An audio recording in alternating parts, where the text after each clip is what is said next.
Join नहीं हुए हैं, काइंडली वो सारे लोग जुड़ जाएं, और नहीं जुड़ पा रहे हैं तो एक दूसरे की मदद लेकर के जुड़ जाएं, ताकि आपको पूरी तरीके से लाभ मिल सके।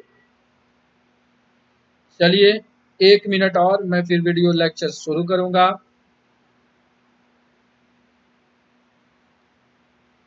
बहुत खूबसूरत, सारे लोग लाइक कर दीजिए, सारे लोग लाइक नहीं किए अभी तक।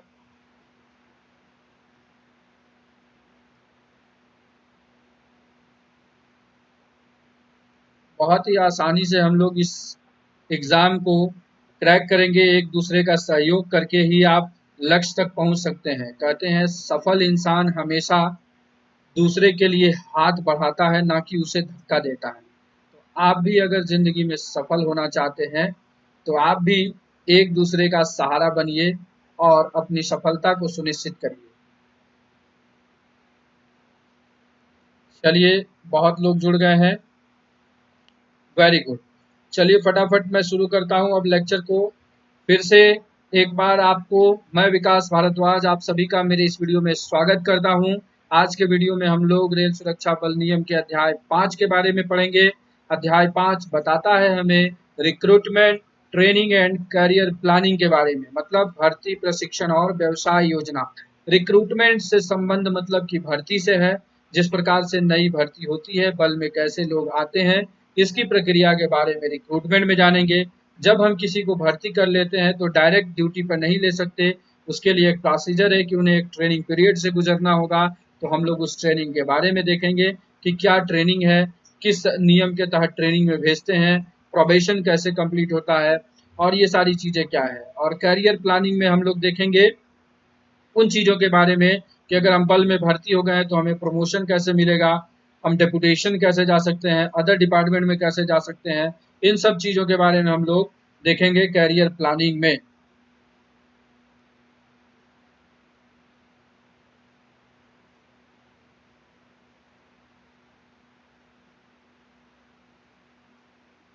सर जी, एम के सिंह ने कमेंट किया है, सर जी जो ई पेपर लिंक पर पड़ा है क्या उसमें केवल ऑब्जेक्टिव का सेट बना हुआ है? वेरी गुड, उसमें ऑब्जेक्टिव का ही सेट बना नहीं है, उसमें वन लाइनर दिया हुआ है एम के सिंह जी। आपको सेक्शन कौन कौन से इम्पोर्टेंट हैं और कौन कौन से जो हैं इम्पोर्टेंट नहीं है उसे छोड़ दिया गया, मतलब इम्पोर्टेंट सेक्शंस के बारे में उसमें दिया हुआ है। नीतीश कुमार जी वैकेंसी कब निकलेगा सर? अब कौन सी वैकेंसी आप पूछ रहे हैं, रूल 72 के तहत पूछ रहे हैं या ओपन भर्ती पूछ रहे हैं? अगर आप ओपन भर्ती के बारे में पूछ रहे हैं तो आपको अभी कोई कंफर्मेशन नहीं दे सकता हूं। अगर रूल 72 के बारे में पूछ रहे हैं तो इस साल एंड ऑफ ईयर आप एग्जाम में अपीयर हो लेंगे, संभावना यही बन रही है। चलिए अब बिना समय गवाए शुरू करते हैं हम लोग लेक्चर को। आज के लेक्चर के सबसे पहला जो है वो सेक्शन 40 रूल 45 है, जिसमें कि रिक्रूटमेंट के बारे में बताया गया है। इस रिक्रूटमेंट में जो कहा गया है कि 3 ही पद ऐसे हैं अपने बल के जिसमें कि डायरेक्ट रिक्रूटमेंट होता है। फर्स्ट है हमारी कांस्टेबल की रैंक, उसके बाद है सब इंस्पेक्टर, और उसके बाद है तीसरा सहायक कमांडेंट। यहाँ पर फिर आपके मन में एक डाउट आएगा कि सर एंसिलरी स्टाफ को भी तो हम डायरेक्ट भर्ती करते हैं। तो इस डाउट के लिए मैं आपको क्लियर कर दूं कि एंसिलरी स्टाफ को भी अब कांस्टेबुलरी माना गया है, मतलब कि उन्हें constable water career, constable cook का दर्जा दिया गया है। इसलिए 3 ही पद बनते हैं, वो है सीधी भर्ती के लिए कांस्टेबल, सब इंस्पेक्टर और उसके बाद असिस्टेंट कमांडेंट। जो कांस्टेबल और सब इंस्पेक्टर है इसकी भर्ती रेल सुरक्षा बल स्वयं करती है, लेकिन जो सहायक कमांडेंट, जो असिस्टेंट कमांडेंट एएससी कहिए, असिस्टेंट सिक्योरिटी कमिश्नर जिनको कहते हैं हम लोग, उनकी भर्ती यूपीएससी सिविल सर्विसेज में एलाइड सर्विसेज के तौर पर की जाती है। तो नियम 45 में सिर्फ यह बताया गया है कि रिक्रूटमेंट हम किन किन चीज़ों का किन किन पदों पर करते हैं, तो 3 पदों पर करते हैं, वो है कांस्टेबलरी, सब इंस्पेक्टर और असिस्टेंट कमांडेंट। बाकी जो भी रैंक है उन्हें प्रमोशन के द्वारा भरा जाता है। उसके बाद जो है एक इसमें और जो है अभी अमेंडमेंट करके जो है बैंड के लिए जो है, बैंड के लिए भी पद इसमें वर्णित किया गया है, जो कि अनुसूची 6 में वर्णित है। उसके तहत अब बैंड मास्टर की भी भर्ती की जाती है। तो ये भर्ती के बारे में हम लोगों ने देखा। उसके बाद जो है उसके बाद जो है रूल 46 आता है, इन एलिजिबिलिटी के बारे में बताता है, दैट मीन्स अपात्रता। अपात्रता क्या है, मतलब कि क्या कारण होगा कि आप भर्ती के लिए पात्र नहीं होंगे, इसके बारे में जो चीज बताता है, जो नियम बताता है, वो है नियम 46। जैसे कि आप भारत के निवासी ही नहीं है तो आप रेल सुरक्षा बल में भर्ती के लिए एलिजिबल एलिजिबल नहीं है, आप इन एलिजिबल है। तो रूल 46 और पात्रता के बारे में बताता है। सवाल इस चैप्टर से जो भी 4-5 रूल बनने वाले हैं, अंतिम में सवाल के तौर पर रखा गया है, तो वीडियो को अंत तक देखिएगा। काफी रोचक और छोटा वीडियो रहेगा, लेकिन एक आवश्यक पार्ट को आपके कवर करेगा। चलते हैं नियम 47 पर। नियम 47 बताता है भर्ती के स्तरमान के बारे में, मतलब इनलिस्टमेंट स्टैंडर्ड, मतलब कि भर्ती करने के लिए, जैसे कि आपको पता होगा कि हाइट, चेस्ट, वेट, जो कि फोर्स का एक स्टैंडर्ड क्राइटेरिया है, उस क्राइटेरिया के तहत भर्ती की जाती है। तो उस क्राइटेरिया में जिस प्रकार से लोग फिट होंगे, उन सब चीजों के बारे में इनलिस्टमेंट स्टैंडर्ड्स, जो भर्ती का स्तरमान है, उसके बारे में बताया गया है। उसके बाद जो है rule 48 age and educational qualification, आयु और शैक्षणिक योग्यता के बारे में बताता है कि जब हम रिक्रूट कर रहे हैं किसी को, तो उसके लिए इनएलिजिबिलिटी और एलिजिबिलिटी दोनों चीज पता चल गया, तो उसके बाद उसमें एज और एजुकेशनल क्वालिफिकेशन क्या होगा, एलिजिबिलिटी क्या होगी, तो वो इसमें कांस्टेबुलरी के लिए बताया गया है, और किसके लिए, सब इंस्पेक्टर रैंक के लिए भी बताया गया है। साथ ही साथ असिस्टेंट सिक्योरिटी कमिश्नर का जो है वो सिविल सर्विसेज के थ्रू आता है, तो उसके स्तरमान के बारे में, उसके लिए शैक्षणिक योग्यता जो है उस सर्विसेज के थ्रू ही बताई गई है। तो आशा करता हूँ नियम 48 तक आपका क्लियर हो गया होगा। एक बार अगर यहाँ तक क्लियर हो गया है तो आप लोग यस यस टाइप करें, वाई वाई टाइप करें। अगर आपको समझ में आ गया है तो वाई वाई करें। सर आरपीएफ का ट्रेनिंग क्या बहुत हार्ड होता है? विश्वजीत दास जी, ट्रेनिंग ट्रेनिंग होती है, वो हार्ड या सॉफ्ट नहीं होता है। आपको किसी भी प्रकार से ट्रेन करना है तो उसके लिए ट्रेनिंग जो शेड्यूल है उसे करना ही पड़ता है। वेरी गुड, सारे लोग जुड़ गए हैं, very good. Shubham Saurabh very good, very good. Atish Maheshwari very good, Bharat Yadav very good, very good, very good, बहुत अच्छे। इसका मतलब कि मेरी मेहनत सफल हो रही है, आपको सब चीज सफल में आ रही, समझ में आ रही है। बहुत खूबसूरत। चलिए देखते हैं अब हम लोग आगे के नियमों के बारे में जानते हैं।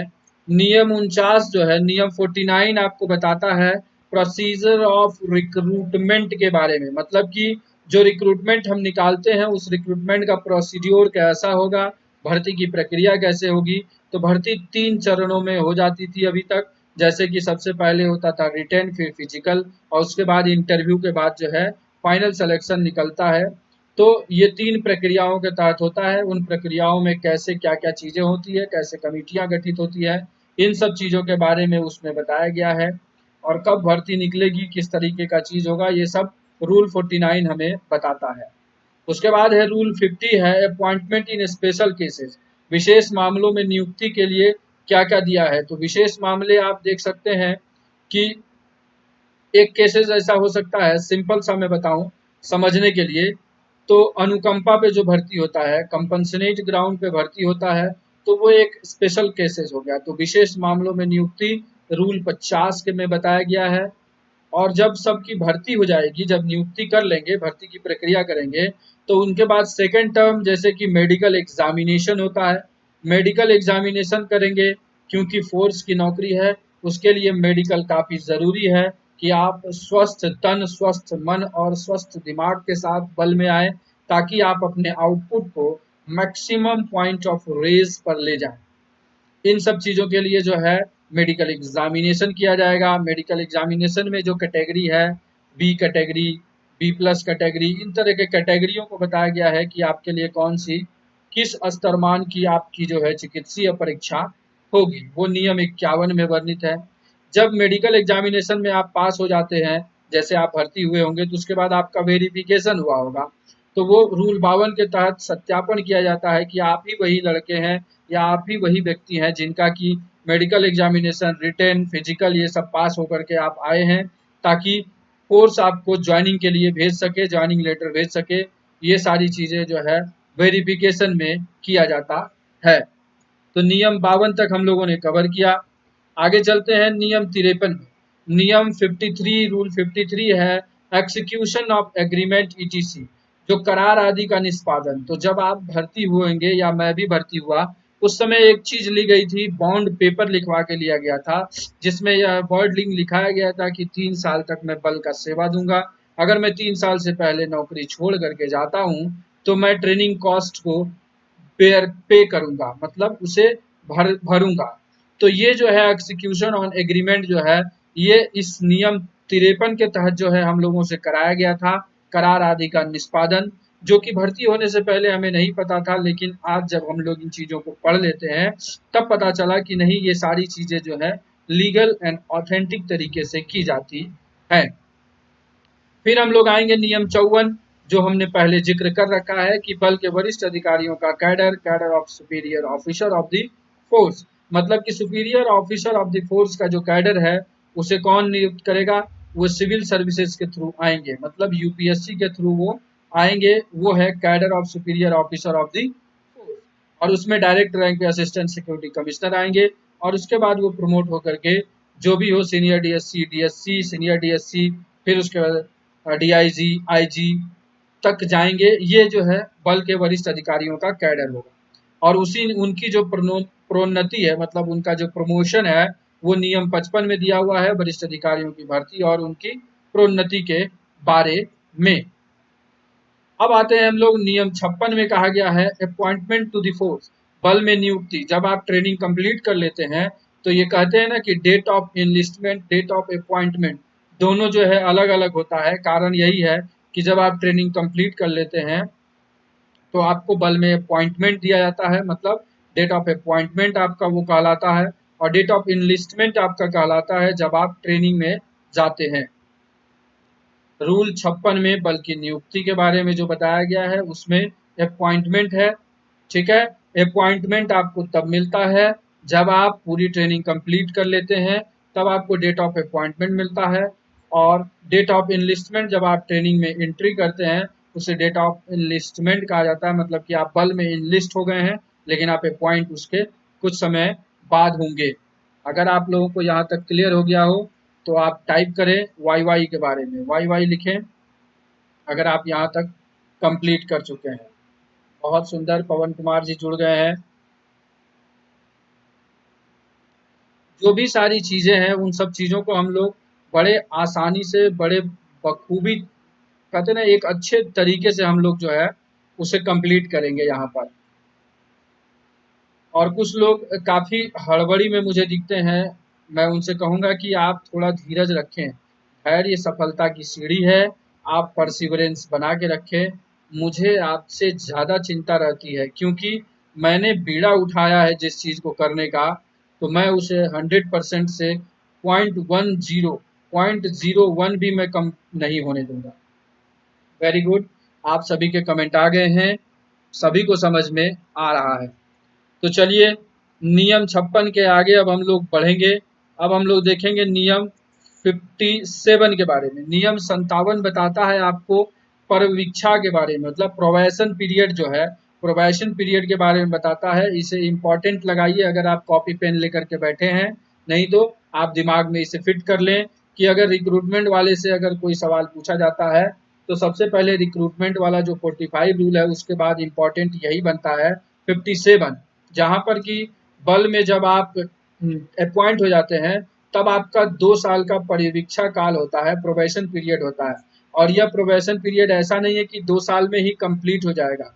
अगर आप किसी प्रकार का अच्छे तरीके से आप अपने काम को करते हैं और कर्तव्य का निर्वहन करते हैं तो 2 साल में यह कंप्लीट हो जाता है। लेकिन किसी भी प्रकार का अगर कोई दुविधा होती है तो वरिष्ठ अधिकारी या भर्ती करने वाला अधिकारी आपके परिवीक्षा काल को घटा या बढ़ा भी सकता है।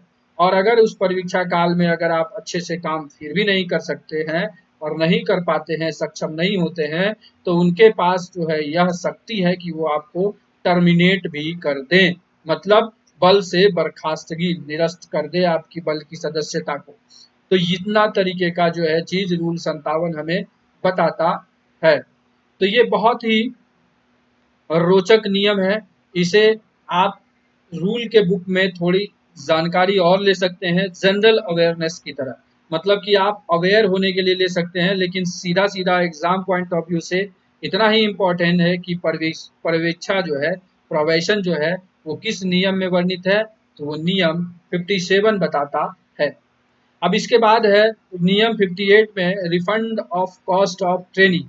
जो आपने बॉन्ड पहले भरा था उसमें रिफंड का जो प्रोसीजर है वो यहाँ से इन्फोर्स होता है। कैसे? कहता है कि a person appointed as a member of force shall ordinarily serve for a period of 3 year. मतलब कि आपको 3 साल की अवधि तक जो है सेवा बल में देना ही है अगर आप बल में भर्ती हुए हैं। अगर आप such person resigning from service, अगर आप उस 3 साल से पहले रिजाइन कर रहे हैं तो ही ऑब्लिक सी भी करिए, he oblique C shall refund the cost of training as determined by the appointing authority or 3 month pay which is less। मतलब कि आपकी अपॉइंटमेंट जो अथॉरिटी है, मतलब भर्ती करने वाला अधिकारी है, वो डिसाइड करेगा कि आपको कितना पे करना है, और 3 महीने की आपकी उस समय की सैलरी, दोनों में से जो भी कम होगा वो आपको रेजिग्नेशन के टाइम पर पे करना होगा। तो नियम 58 जो है refund of cost of training के बारे में बताता है। आगे हम लोग चलें तो अगला नियम जो है नियम 59। नियम 59 बताता है initial training of direct recruits. मतलब कि डायरेक्ट रिक्रूट के इनिशियल ट्रेनिंग में क्या क्या चीजें होंगी इसके बारे में बताता है। सिंपली जाने और कॉमन सेंस लगाए हैं तो इंडोर आउटडोर, और जो इंडोर और आउटडोर दो तरह की ट्रेनिंग होती है, और तीसरी ट्रेनिंग वेपन की होती है। ये तीनों ट्रेनिंग इनिशियल ट्रेनिंग में रिक्रूट को दी जाती है। साथ ही साथ नियम 60 जो है ट्रेनिंग जब रिक्रूट होता है उसके प्रारंभिक प्रशिक्षण में कैसे क्या क्या होगा उन चीजों के बारे में बताता है। तो उसमें जो हम पढ़ाएंगे standard of training and syllabus क्या होगा, प्रशिक्षण का स्तरमान और पाठ्यक्रम क्या होगा, वो नियम 60 बताता है। और नियम 61 में सिलेबस ऑफ बेसिक ट्रेनिंग, बुनियादी प्रशिक्षण के लिए जो है पाठ्यक्रम जो सिलेबस है वो नियम 61 में डिफाइन किया गया है। इन सब चीजों को एक बार बस गो थ्रू कर लेना है, उतने ज्यादा महत्वपूर्ण नहीं है। जो भी महत्वपूर्ण है उसको मैं आपको नोट डाउन करवाता जाऊंगा। आएंगे नियम 62 पर। नियम 62 क्या कहता है? स्पेशल कोर्स के बारे में। नियम 62 बताता है स्पेशल कोर्स के बारे में। ये स्पेशल कोर्स क्या है? आप लोग देखते होंगे कभी कमांडो कोर्स, तो कभी जो है WT कोर्स, कभी इंस्ट्रक्टर कोर्स, इन सब चीजों का ये सब क्या है? एक स्पेशल कोर्स है, BDDS कोर्स। ये एक स्पेशलाइज्ड पार्ट हो गया, स्पेशलाइज्ड भाग है। उसकी ट्रेनिंग के लिए जो स्पेशल कोर्सेज का जिक्र यहीं पर है, और उसी स्पेशल कोर्सेज के तहत आपको सारे कोर्सेज कराए जाते हैं। साथ ही साथ नियम 63 जो है regulation of training period. Training period का क्या होगा, उसका विनियमन कैसे होगा प्रशिक्षण अवधि का। तो प्रशिक्षण अवधि क्या है? जो कहता है कि सब्जेक्ट ऑफ सब rule 2 the period of training including in service courses shall be treated as duty for all purpose। मतलब आप ट्रेनिंग में जहां भी रहते हैं सर्विस कोर्स में, इन सर्विस कोर्स में रहते हैं, वो क्या है आपका ड्यूटी पीरियड के तौर पर काउंट किया जाएगा। And during the period of training the recruit shall be paid stipend और pay and allowances as may be specified time to time. और ट्रेनिंग पीरियड में आपको पता है कि हमें सैलरी नहीं मिलती है, हमें स्टाइपेंड मिलता है। जो स्टाइपेंड है वो क्या होता है? बेसिक पेमेंट होता है। साथ ही साथ कुछ अलाउंसेज उसमें जोड़े जाते हैं, जैसे कि डियरनेस अलाउंसेस। इन सब चीजों को जोड़ करके जो है स्टाइपेंड बनाया जाता है। तो वही कहा गया है regulation of training period. Training period का जो है विनियमन क्या होगा, उसका विनियमन यही होगा कि उसे आपके सर्विस पीरियड के साथ जोड़ा जाएगा। ऐसा नहीं कि उसे ट्रेनिंग पीरियड या सर्विस ब्रेक किया जाएगा, नहीं, वो आपके ट्रेनिंग का पीरियड जो है आपके सर्विस के दौर में जुड़ता जाएगा। तो आप अगर नियम 63 तक आपको समझ में आ गया हो तो कमेंट करिए वाई वाई, फटाफट कमेंट करिए वाई वाई, और वीडियो को लाइक भी करिए। कनेक्शन ज़्यादा है, मतलब लोग ज़्यादा जुड़े हैं और लाइक बहुत कम है।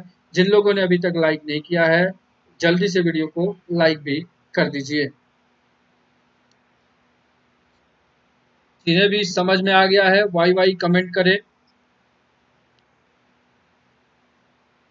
Very good Ashutosh, very good Rathore, Mohan Gadhvi, very good Pankaj Kumar साहब, वेरी गुड, वेरी गुड।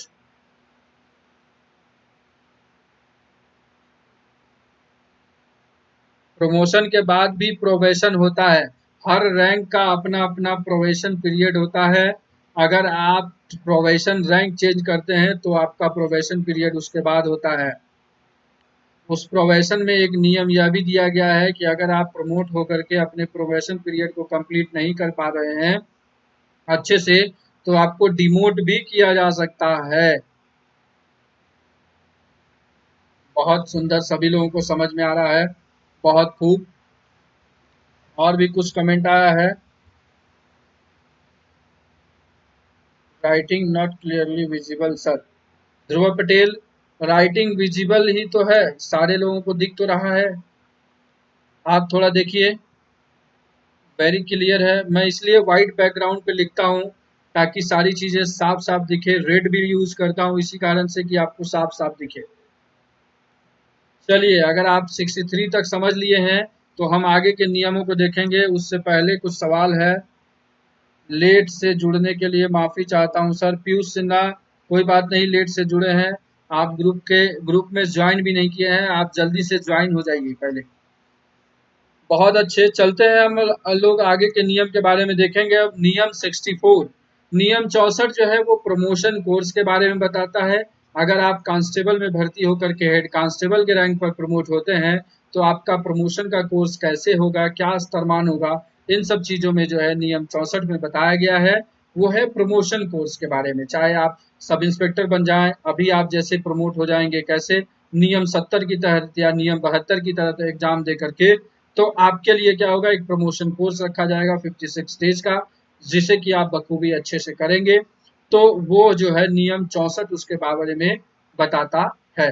नियम 65 जो है वो बताता है examination on conclusion of course at any training institution of the force. मतलब कि जो फाइनल एग्जाम जो होता है वो उस training institution of the force, किसी भी कोर्स में, जैसे कि आप इनिशियल ट्रेनिंग में हो या प्रमोशनल कोर्स में हो या कोई अन्य कोर्स में जाते हैं, तो उसके बाद जो एग्जामिनेशन होता है वो जो है नियम 65 के तहत कराया जाता है। इसके बाद से जो भी धाराएं हैं 66 से लेकर 77 तक, ध्यान से देखिएगा, यहाँ से 4-5 जो नियम है काफी महत्वपूर्ण है। सबसे पहला नियम आ गया नियम 66, जिसमें कि रिफ्रेशर कोर्स के बारे में बताया गया है। काफी लोग कहते हैं कि सर रिफ्रेशर कोर्स क्यों भेजा जाता है। रिफ्रेशर कोर्स बल का नियम वर्णित करता है और यह बताता है कि समय समय पर बल के सदस्य को जो है रिफ्रेशर कोर्स के लिए भेजा जाएगा, ताकि वो अपनी कार्य प्रणाली को सुचारू रूप से निभाने में हमेशा सक्षम रहे। तो नियम 66 आपको बताता है रिफ्रेशर कोर्स के बारे में। नियम 67 बताता है डिसिप्लिनरी कंट्रोल के बारे में, कि आपके ऊपर डिसिप्लिनरी कंट्रोल कैसा रहेगा। साथ ही साथ नियम 69 बताता है आपको बेसिस ऑफ प्रमोशन, कि प्रमोशन का बेसिस क्या होगा, आधार क्या होगा प्रमोशन का, वो आपको नियम 69 बताता है। और नियम 70 जो कि मोस्ट इंपॉर्टेंट लगाइए आप, procedure for promotion of enrolled member of the force. मतलब कि enrolled member of the force कौन कौन होते हैं, आप कमेंट करके बताइए कि enrolled member of the force कौन कौन है, और उनका प्रोसीजर जो है प्रमोशन का वो नियम 70 के तहत होता है। मतलब कि enrolled member of the force का प्रमोशन जो है वो नियम 70 के तहत किया जाता है। तो जल्दी से कमेंट करके आप बताएं कि enrolled member of the force कौन कौन होते हैं। Magistrate power ASC to DG के पास होता है, क्या सही है? मजिस्ट्रियल पावर एएससी से डीजी तक होता है वरिष्ठ अधिकारी को, लेकिन त्रिपाठी जी आप ये जानिए कि उसमें एक सर्विस पीरियड दिया है 7 साल जो है, 7 साल का सर्विस पीरियड होने के बाद ही एएससी को भी पावर होगा मजिस्ट्रियल का। तो जब 7 साल नौकरी कर लेंगे तो वो एएससी रहेंगे ही नहीं, वो प्रमोट होकर के सीनियर डीएससी या ऊपर रैंक पर चले जाते हैं, तो उनको भी पावर है मजिस्ट्रियल। वेरी गुड, सभी का कमेंट सही सही आ रहा है। Constable to IPF, constable to IPF, constable to IPF, very good. Hiralal Singh very good, Shiv Thapa very good, Nirmal Azad very good, Suman Saurabh बहुत अच्छे, अश्वनी कुमार जय हिंद जय हिंद। आईपीएफ तक, आईपीएफ तक कहाँ तक, आईपीएफ तक ये बताइए कांस्टेबल से। Very good. टेवी constable IPF, very good very good. इसका मतलब सभी का जवाब सही है, आपकी तैयारी बहुत ही अच्छी चल रही है, आप सफल होने के कगार पर हैं। चलिए देखते हैं आगे के नियम के बारे में। नियम 71 बताता है आपको guideline for departmental promotion committee for holding selection under rule 70। Under rule 70 के बारे में बताता है, गाइडलाइन के बारे में।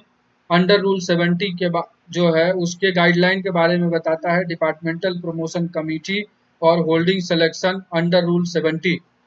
मतलब क्या गाइडलाइन है डिपार्टमेंटल प्रमोशन कमेटी का होल्डिंग सिलेक्शन के लिए। मतलब रूल 70 के तहत जो है सिलेक्शन करने के लिए जो गाइडलाइन है वो रूल 71 प्रदान करता है। डिपार्टमेंटल प्रमोशन कमेटी, ये डीपीसी का फुल फॉर्म आपसे पूछा जा सकता है, डिपार्टमेंटल प्रमोशन कमेटी। आगे आते हैं नियम 72, जो कि बहुत ही इंपॉर्टेंट, जिसके लिए आप हमारे साथ जुड़े हैं और इतनी जद्दोजहद और इस रात की नींद को खराब करके भी हम लोग पढ़ रहे हैं। वो है guideline for holding limited departmental competition. मतलब कि जो एलडीसी है, लिमिटेड डिपार्टमेंटल कंपटीशन को होल्ड किया जाता है नियम 72 के तहत। इसके बाद आते हैं नियम 73 है promotion of outstanding personal. Important लगा लीजिए, प्रमोशन ऑफ आउटस्टैंडिंग पर्सनल मतलब आउट ऑफ टर्न प्रमोशन जो दिया जाता है। जैसे आप आईपीएम इंडियन पुलिस मेडल ले लिए या किसी प्रकार का और वीर चक्र जो भी है, एक साहसिक पुरस्कार लेने के बाद जो है आपको एक आउट ऑफ टर्न प्रमोशन दिया जाता है। वो किस नियम के तहत दिया जाता है? वो नियम है नियम 73, प्रमोशन ऑफ आउटस्टैंडिंग पर्सनल के बारे में। तो ये चीज हम लोग देखे, इंपॉर्टेंट लगाइए, वीवीआई लगाइए। साथ ही साथ नियम 74 promotion to short term vacancies. Short term vacancies के लिए प्रमोशन कैसे करेंगे उसके लिए नियम 74 बताता है। शॉर्ट टर्म में जैसे कि अब मान लीजिए कि किसी जगह पर अब आईपीएफ की जरूरत है, लेकिन वहां पर आईपीएफ नहीं भेजा जा रहा है, तो सब इंस्पेक्टर जो काम कर रहे हैं उनको क्या है, प्रमोट करके दे दिया जाता है। जैसे कि उन्हें इंस्पेक्टर बना करके वहां पर रख दिया जाता है। इन चीजों को आप अक्सर ट्रेनिंग सेंटर में देखते हैं कि जो हेड कांस्टेबल होते हैं वो एएसआई बन जाते हैं, जो एएसआई होते हैं सब इंस्पेक्टर रैंक ले लेते हैं। मतलब एक रैंक अप दे करके उन्हें दिया जाता है शॉर्ट टर्म सर्विस के लिए। लेकिन जब वो बाहर काम करने के लिए आते हैं तो उस रैंक को उतार करके आते हैं और वो हेड कांस्टेबल है तो हेड कांस्टेबल पे आ जाएंगे, अगर एएसआई है वहां। तो इस तरीके से वो promotion to short term vacancies है। इसके बाद आते हैं रूल 75, जिसमें special provision for ancillary staff. Ancillary staff के बारे में प्रोविजन दिया गया है। इसमें स्पेशल प्रोविजन में एक चीज यह जोड़ दिया गया है कि एंसिलरी स्टाफ को भी अब कांस्टेबलरी का दर्जा दिया गया है। साथ ही साथ 76 और 77 डेपुटेशन से संबंधित धाराएं हैं। एक क्या है, deputation of officer, deputation of officers to the force, जो कि रूल 76 में बताता है, नियम 76 बताता है। साथ ही साथ रूल 77 जो है वो deputation of members of the force to other department, जो हम अदर डिपार्टमेंट में डेपुटेशन के लिए जो लोगों को हम लोग जाते हैं, जैसे मान लीजिए कि हमें सीबीआई में डेपुटेशन के लिए जाना है, तो उसके लिए क्या है, नियम 77 के तहत डेपुटेशन जो है वो बताया गया है। तो ये डेपुटेशन के बारे में हम लोगों ने देखा, नियम 77 बताता है। अगर आपको यहाँ तक समझ में आ गया है तो आप वाई वाई कमेंट करें। ये सर आरपीएफ की वैकेंसी कब तक आएगी? रियल लाइफ आप जो है आरपीएफ की, अगर आप ओपन भर्ती के बारे में पूछ रहे हैं तो उसकी अभी संदेह है। कोरोना का यह संकट दूर होने के बाद ही होगा, एंड ऑफ द ईयर हो सकता है। Very good. अमर राय, आपको लेक्चर 3 का वीडियो नहीं मिला है। अमर राय आप पहले जुड़ जाएं, आप चैनल से अभी तक जुड़े नहीं हैं। जब जुड़ जाएंगे तो लेक्चर 3 आपको मिल जाएगा। मेरे सामने लोगो नहीं आ रहा है।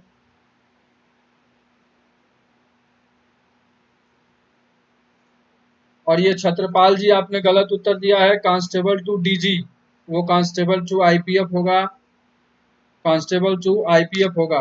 Very good. रघुनाथ जी आप अपने अपने बगल के किसी भी जोन के डिवीजन के आदमी से पता करें कि वो कैसे जुड़े हैं, आप वहां से अपने चीज को कंफर्म कर लें। चलिए नियम 77 तक, जो कि इस चैप्टर का अंतिम नियम था, उसे हम लोगों ने कंप्लीट कर लिया है। अब आप लोगों के लिए सर रूल 73 को ये बार फिर से बताएं। अच्छा, रूल रूल 73 में आउट ऑफ टर्न प्रमोशन के बारे में बताया गया है। नियम 73 जो है वो आउट ऑफ टर्न प्रमोशन के बारे में बताता है, ठीक है। जो कि आउटस्टैंडिंग पर्सनल, जैसे आप इंडियन पुलिस मेडल जीते या इस तरीके का कोई एडवेंचरस जो प्राइज हो, जैसे आप किसी भी प्रकार का, जैसे कि बम्बई अटैक हुआ था तो वहां पर जो है एक कांस्टेबल ने अच्छा काम किया था तो आउट ऑफ टर्न प्रमोशन किया गया था। तो इस तरीके से वो 73 नियम जो है वो आउट ऑफ टर्न प्रमोशन के बारे में बताता है। चलिए, क्षेत्रीय प्रशिक्षण संस्था नियम 13 के 4 में है सर। ओम प्रकाश जी, आप काफी पीछे का कमेंट कर रहे हैं। 73 में किस किस रैंक वालों का प्रमोशन होगा? 73 में किस किस रैंक वालों का नहीं, किसी का भी जो enrolled member of the force हैं उनका प्रमोशन होता है उसमें। Enrolled member of the force पर आप हमेशा याद रखें, enrolled member of the force पर जो आउट ऑफ टर्न प्रमोशन वाला जो है वो लागू होगा। Very good. आरपीएफ रूल में आईपीसी और सीआरपीसी सपोर्ट करता है। आरपीएफ रूल में आईपीसी और सीआरपीसी सपोर्ट करता है। मैं सवाल नहीं समझ पाया, फिर से आप सवाल को बताएं, कहना क्या चाह रहे हैं आप? कावास्कर, आईपीसी सीआरपीसी सपोर्ट करता था। आईपीसी सीआरपीसी अलग चीज है, नियम अलग चीज है। नियम एक बल पर ही लागू होता है ऐसे। चलिए, अगर आप लोगों को यहाँ तक समझ में आ गया है, दिनेश कुमार जी, आपको लाइव वीडियो में सारे मिल जाए।